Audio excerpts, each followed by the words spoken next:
The Port Arthur Historic Site is a World Heritage Tourism attraction. We welcome approximately 250,000 visitors each year to talk about the story of convictism. Some of the very first tour guides were in fact ex-convicts, guys who'd been imprisoned here. They came back to earn a few shillings by giving guided tours. The site has been managed by various different organisations, including the National Parks and Wildlife Service, and more recently in the early 80s, the Port Arthur Historic Sites Management Authority has been managing this World Heritage Site.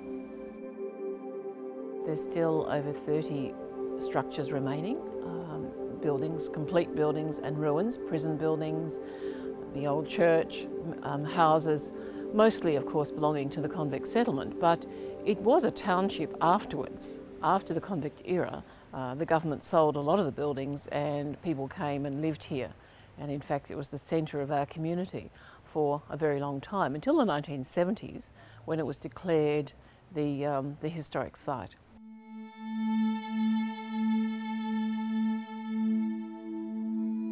Well, on the 28th of April 1996, another very, very sad chapter of history was added to this place when a lone gunman entered the site, and what resulted was 35 people were killed by him. Many others were wounded, and physically, of course, and mentally scarred. It was a tragedy not only for the people who were here, for the community, but it was certainly something that was felt nationally and beyond Australia's shores. So immediately, the first focus had to be on the people, the staff and everybody who was impacted.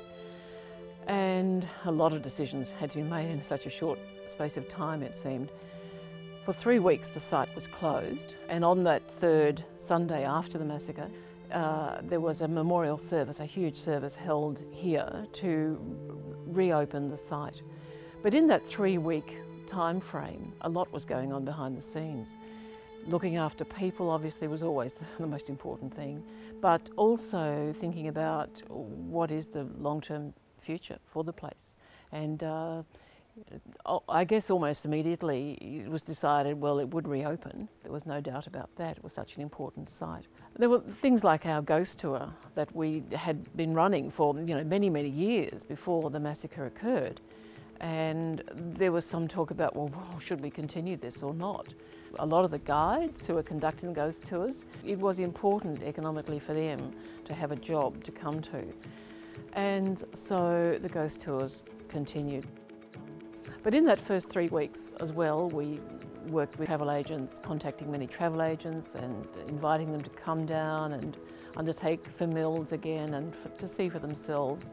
Of course, media, there were media everywhere, and the message that we were trying to get out was always trying to be positive and, please come back and visit us.